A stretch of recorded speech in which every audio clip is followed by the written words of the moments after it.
안녕하세요, 2학년 여러분. 7단원 형성평가 두 번째 풀이를 시작하겠습니다. 저번 시간에 3번 문제가 설명이 선생님이 좀 헷갈리게 설명을 해가지고 다시 한번 정리를 하도록 하겠습니다. 수권의 원래 정의가 지구 지표면에 있는 물이에요. 선생님이 육지의 물과 지표면의 물을 약간 헷갈렸어요. 그래서 미안합니다. 그래서 다시 한번 정리를 할게요. 그래서 지구 지표면의 물인데 얘를 수권을 육지의 물과 그 다음에 해수로 나눌 수가 있어요.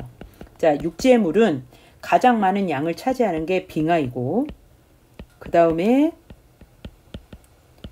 지하수, 하천수, 호수 등이 있어요. 그리고 해수는 우리가 알고 있듯이 이제 바닷물인데, 이 육지의 물들은 짠맛이 나지 않는, 우리가 직접 바로 사용할 수 있는 담수이고요. 해수는 짠맛이 나는 물이에요. 그래서 이 육지의 물이 한정되어 있기 때문에 이 수자원을 아껴야 된다는 내용도 그 수업 중에 나왔었고요. 해수를 그 짠 성분을 빼내서 담수화 시켜서 사용할 수 있는 방법도 기술적으로 연구가 되고 있다고 했습니다. 자, 3번 다시 한번 풀어볼게요. 그러면 육지의 물에 대한 설명으로 옳은 것은 모두 액체 상태로 존재한다. 아니죠. 빙하는 고체죠. 그 다음에 하천수가 가장 많이 분포한다. 빙하가 가장 많이 분포되고 있고요. 지표면의 약 70%를 차지한다. 자, 그 다음에 이게 이제 해수에 관한 얘기겠죠. 육지의 물은 대부분 짠맛이 난다. 짠맛이 나지 않는 담수이다. 자, 답은 5번. 하천수는 지표면을 따라 흐르는 물이다. 자, 3번 다시 한번 정리를 했습니다. 그 다음에 이제 두 번째 강의 쪽으로 넘어가겠습니다. 12번 문제부터 풀이를 하시면 되겠습니다. 자, 12번은 선생님이 여기는 그 염류할 때 몇 문제를 뽑아가지고 그거 구글 설문지로 해서 문제화 시켰는데요. 다시 한번 선생님하고 풀어보고 정리하는 시간을 갖도록 하겠습니다. 자, 12번. 염류에 대한 설명으로 옳은 것은, 여기서 말하는 염류는 바닷물에 녹아있는 물질들이에요. 근데 이 물질들의 이제 특징에 대한 내용이 지금 정리가 되어 있는데, 이 중 옳지 않은 것은 염화나트륨이 가장 많습니다. 해수에 녹아있는 물질이다. 염화 마그네슘은 짠맛을 낸다. 자, 짠맛을 내는 것은 우리가 알고 있는 염화나트륨이죠. 소금의 주성분. 그 다음에 황산 마그네슘, 황산 칼슘도 염류이다. 평균적으로 해수 1kg에 약 35g이 녹아있다. 자, 틀린 답은 3번이고요. 여기에서 선생님이 5번 설명을 다시 한번 해주겠습니다. 자, 평균적으로 해수 바닷물 1kg, 우리 수업 중에는 1000g이라고 나왔었죠. 1000g에 녹아있는 총 염류의 양의 그람수, 이렇게 돼 있으면 이렇게 35g을 쓰는 게 아니라 35 PSU 이렇게 해서 실용 염분 단위를 썼었어요. 그래서 35 PSU라고 하는 것은 해수 1000g에 염류가 35g 녹아있다는 안에 속뜻이 들어가 있어요. 이것까지 이제 파악을 하셔야 되는데, 세계적으로 평균적인 해수는 35 PSU입니다. 이거를 해석하면 이거는 맞죠. 자, 그래서 답은 12번의 답은 3번. 자, 그 다음에 13번. 자, 염분에 대한 설명으로 옳은 것을 보기에서 모두 고른 것은, 자, 기억, 해수 100g에 녹아있는 염류의 총량이다. 아니죠. 해수 1000g에 녹아있는 거여야 되고, 자, 단위는 실용염분 단위 PSU를 쓰는데, 옛날의 단위는 이렇게 퍼센테이지 하나든 이렇게 동그라미가 하나 더 들어가 있는데요. 이걸 퍼밀이라고 있습니다. 이렇게 표시된 문제집도 있더라고요. 자, 똑같아요. 전 세계 해수의 염분은 모두 일정하다. 모두 일정하지는 않습니다. 각 바다마다 염분이 다르고요. 그러나 평균을 내봤더니 35 PSU이더라, 이 내용이 있었습니다. 그러면 13번에서 옳은 것은, 이제 고른 것은 니은만 맞겠죠. 자, 그 다음에 이제 14번 넘어갑니다. 자, 14번은 해수 250g이, 이거 지금 키포인트예요. 자, 얘에 녹아있는 염류의 양을 나타낸 것이다. 근데 염분은 뭐냐? 이 해수를 1000g이라고 했을 때 여기에 녹아있는 총량을 따지면 돼요.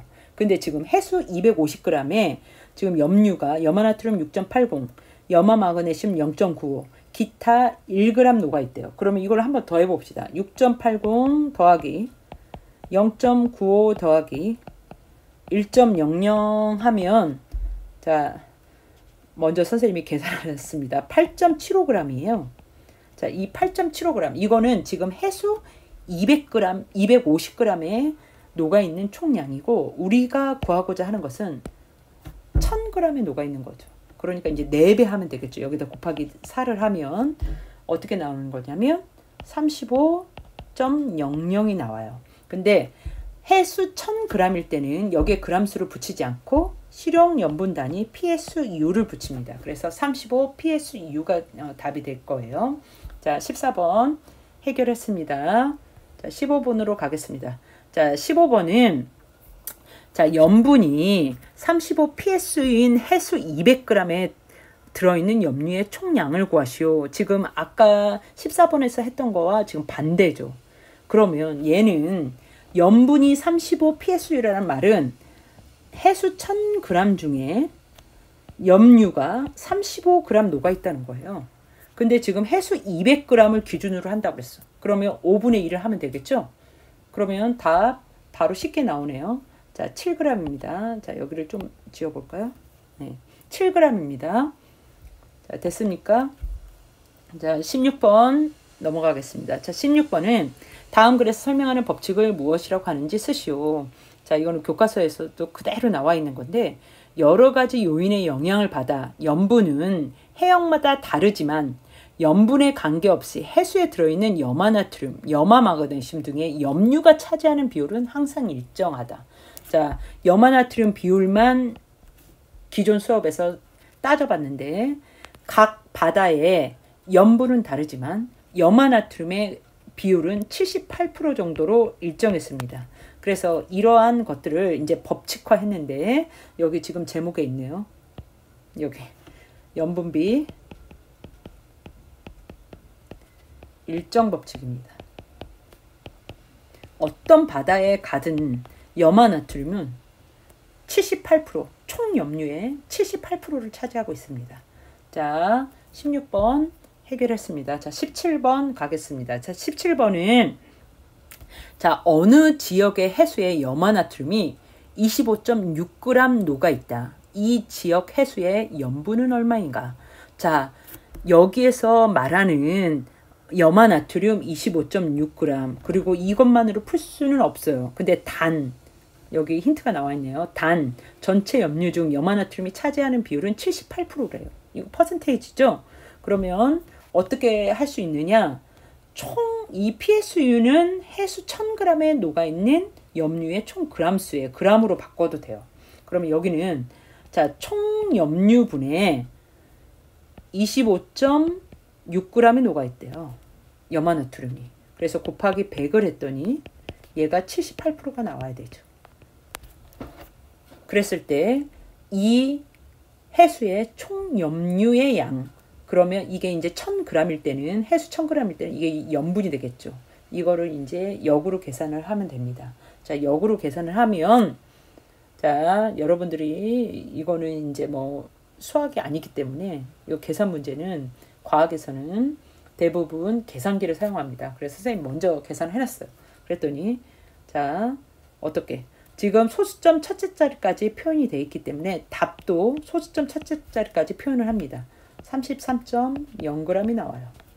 대략. 그래서 이게 이제 답이 3번이 되겠네요. 자, 유효 숫자라는 얘기를 했어요. 주어진 자료에서 소수점 첫째 자리까지가 표현되면 답도 첫째 자리까지, 소수점 둘째 자리까지 표현되면 둘째 자리까지 그 자릿수를 맞춰서 표현을 해야 됩니다. 자, 17번 해결했습니다. 자, 18번은 자, 해수의 염분에 영향을 주는 요인이 아닌 것은, 자, 해수의 염분이 바닷물 1000g에, 해수 1000g에 녹아있는 염류의 총량이에요. 그러니까 물의 양이 많아지면 얘는 염분이 작아지고 낮아지고, 그 다음에 물의 양이 적어지면, 순수한 물의 양이 적어지면 어떻게 되겠어요? 염분이 높아져요.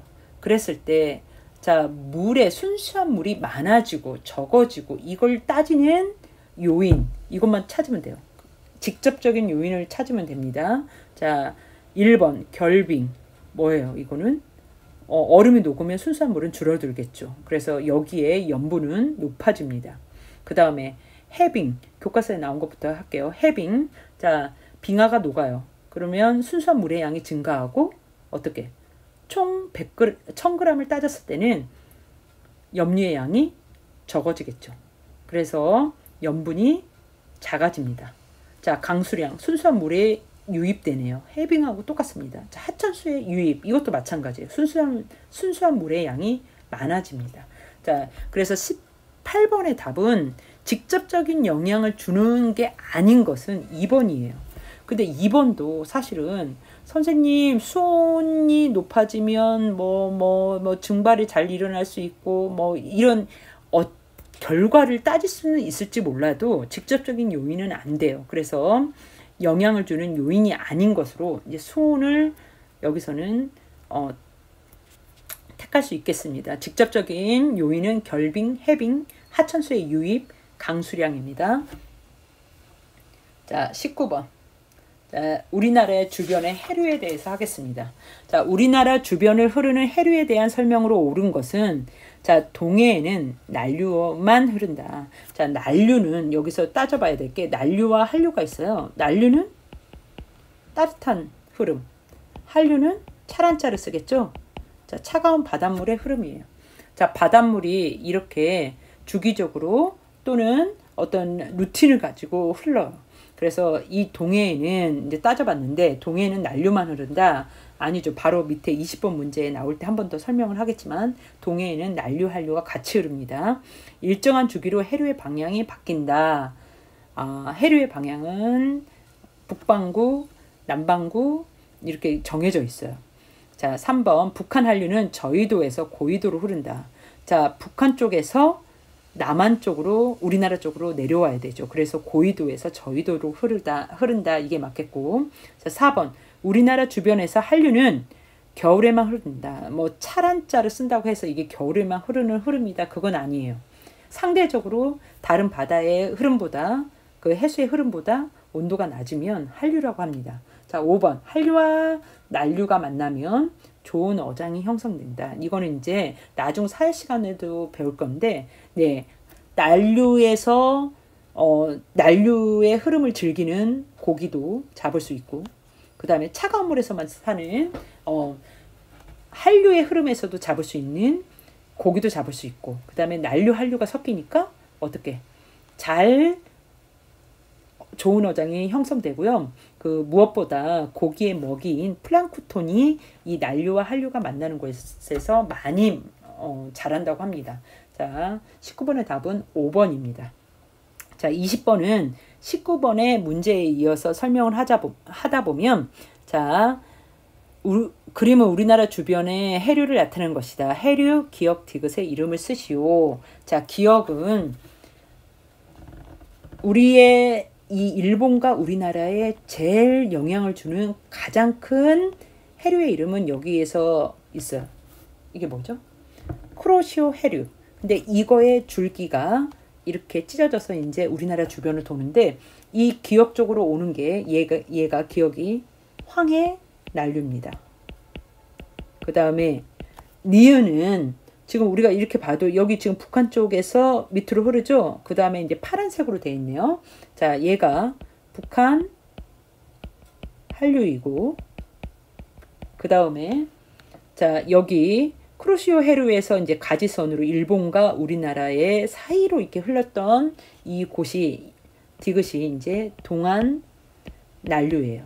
그래서 동안 난류와 북한 한류가 만나는 이 지점이 좋은 어장이 형성된다는 겁니다. 그리고 이 북한 한류와 동안 난류가 이 만나는 지점이 갈수록 이제 뭐 지구 온난화 되면서 갈수록 이 지역이 위로 올라가고 있어요. 그래서 뭐 동해에서 예전에 잡히던 고기가 잘 잡히지 않고, 왜냐면 북한 쪽에서 잡히니까 우리나라에서는 이제 덜 잡히겠죠. 이제 이런 현상도 일어나고 있습니다.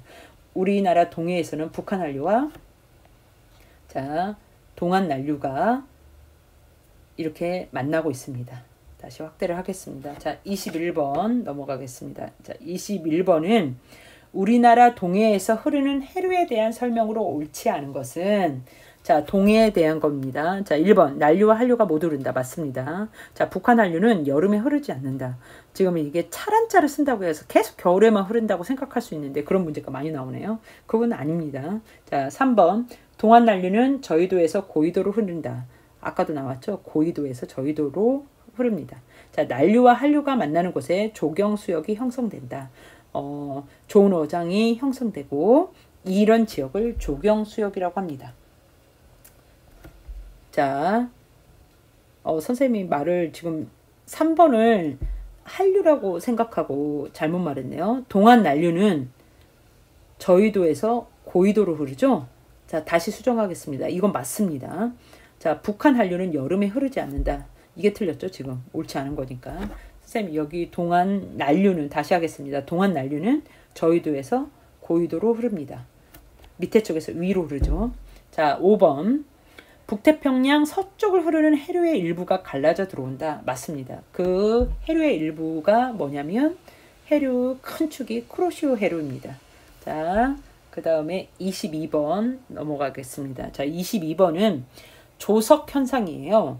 우리나라 바다에서는 특히 서쪽에 서해에서 많이 볼 수 있는데 바닷물이 밀려 들어왔다가 그 다음에 쭉 빠질 때가 있어요.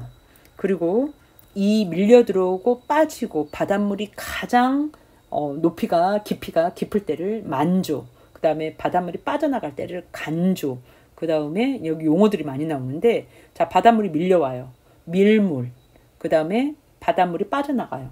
썰물, 이렇게 용어들이 있습니다. 이 용어들을 본다면 이거는 뭐 우리 초등학교 때까지의 상식선으로 풀 수 있을 것이라 생각됩니다. 자, 22번. 자, 밀물로 해수변이 가장 높아졌을 때를 간조라고 한다. 간조가 아니라 만조라고 합니다. 가득 찰만. 자, 니은 해수면의 높이는 주기적으로 높아졌다, 낮아진다. 맞습니다. 자, 우리나라의 해안선에서는 만조가 하루에 약 한 번씩 나타난다. 아닙니다. 약 2번씩 나타나요. 2번씩. 그래서 이런 것들을 보고 서해로 뭐 섬으로 여행을 간다. 그러면 이 만조가 되는 시간, 간조가 되는 시간 이런 것들을 따져가지고 이제 여행을 가야겠죠. 자, 그 다음에 23번. 자, 23번은 표는 서해안 지역의 조석 예보를 나타낸 것이다. 우리나라 서해안이 조석 간만의 차가 뚜렷하죠. 그래서 이제 사실은 동해에서도 밀물과 썰물이 있어요. 그러나 동해는 바다가 깊기 때문에 우리가 밀물 썰물을 우리 눈으로 또는 확연히 이렇게 드러나진 않아요. 그러나 서해는 확연히 드러나죠. 그래서 지금 이 내용을 봤더니 11월 21일과 11월 22일에 만조가 되는 시간, 간조가 되는 시간, 만조. 만조는 바닷물이 밀려와서 가득 찰 만, 간조는 바닷물이 빠져나간 시간이에요. 지금 이렇게 되고, 자, 그 높이까지 이제 물의 높이까지 이제 표현이 되어 있네요. 자, 이 자료에 대한 해석으로 옳은 것을 보기 위해서 모두 고른 것은, 자, 이러한 형태가 대부분 이런 자료 해석을 통해서 문제를 해결하는 형태가 수능 문제예요. 근데 이제 지금 중학교에서도 이런 문제들이 좀 많이 나와요. 이런 것들을 좀 연습을 해야 돼요. 주어진 자료를 가지고 판단해서 이제 재해석을 할 수 있어야 돼요. 자, 보기. 자, 기억. 자, 조차는 감소하고 있다. 조차는 뭐냐면 높이차예요. 높이차. 자, 근데 여기는 뭐 7.8, 0.6. 그 다음에 여기는 7.6, 0.8. 만약 만조와 간조를 이제 비교를 해봐도 어떻게 조차가 감소하고 있네요. 7.6, 0.8이니까. 자, 그래서 기억은 맞고. 자, 만조와 간조는 하루에 약 2회씩 나타난다. 자, 만조, 간조, 만조. 간조, 만조. 이렇게 해서 이제 주기 2번씩 나타나네요. 자, 21일 조개를 캐려면 해질 무렵이 가장 적합하다. 자, 해질 무렵 지금 보니까 간조가 가장 바닷물이 많이 빠져나가는 시간인데 얘가 12시 21분이에요. 정오 근처죠. 그 다음에 만조는 바닷물이 밀려 들어와요. 가장 높은 때인데 어떻게? 지금 6시, 오후 6시 31분이에요. 그러면 21일에 조개를 캐려면 해질 무렵이 가장 적합하다? 아니죠. 정오 근처가 가장 적합하겠죠. 그래서 디귿은 틀립니다. 답은 3번. 자, 됐습니까? 자, 24번 들어가겠습니다. 자, 24번은 조석 현상. 자, 바닷물이 밀려오고 빠져나가는 거. 자, 사실은 조석 현상이 나타나는 이유도 우리 과학이니까 꼭 알아야 되는데 이게 뭐 때문이죠? 원인을 찾다 보면 달의 인력 때문이에요. 달이 지구를 도는데 어느 시간대는 지구에 더 가깝게 붙어서 돌고 어느 시간대는 더 떨어져서 돌아요. 그래서 달의 인력 때문에 끌어당겨졌다가 그 다음에 거리가 멀어질 때 다시 놓아지는 효과가 있죠. 그래서 바닷물이 끌려갔다가 다시 놓아지고 하면서 이제 조석의 현상이 나타납니다. 자, 조석의 현상을 활용하는 사례로 옳은 것. 자, 보면 조개는 간조 무렵에 캔다. 한 번씩 이제 TV 프로에서도 나오잖아요. 뭐 뻘에서 이렇게 밀고 뭐 판이나 이런 걸 가지고 이제 앉아서 밀고 하면서 조개를 캐거나 하는데 그때는 이게 간조 때입니다. 물이 빠져나간 시간 간조. 이건 맞고요. 자, 만조 때 바다 갈라짐 체험을 한다. 자, 만조 때는 바닷물이 이제 최고 높이로 올라온 상태예요. 근데 이때 바다 갈라짐 체험을 하는 건 아니죠. 간조 때. 간조가 일어나면서 바다가 이제 모세의 기적처럼 바다가 갈라지는 현상이 우리 눈으로 이제 관찰할 수가 있습니다. 자, 디귿. 해안가에 돌담을 쌓아 밀물대에 들어온 물고기를 잡는다. 이거는 자, 어쨌든 밀물대에 들어와야 물고기를 잡을 수가 있겠죠. 밀물대. 해안가에 돌담을 쌓아 밀물대. 근데 사실은 선생님이 어떻게 잡는지는 이 방법은 잘 모르겠어요. 해안가에 돌담을 쌓아 밀물대 들어오는. 그러면 이 돌담을 선생님 생각으로는 돌담을 이렇게 쌓았는데 자, 바닷물이 밀려 들어와요. 이렇게 밀려 들어와서 이 돌담을 넘어서겠지. 그래서 여기에 뭐가 고기가 이 바닷물 타고 넘어왔어. 그리고 다시 여기에 빠져나가지 못해서 잡히는 게 아닐까 이런 생각을 해봤습니다. 자, 그랬을 때는 이 답은 맞아요. 기억 디귿. 자, 기억 디귿. 이렇게 해서 형성평가를 2번에 나눠서 풀이를 해보았습니다. 뭐 궁금한 점이 있거나 하는 내용은 오픈 채팅방으로 선생님한테 질문을 하면 되겠습니다. 자, 수고하셨습니다.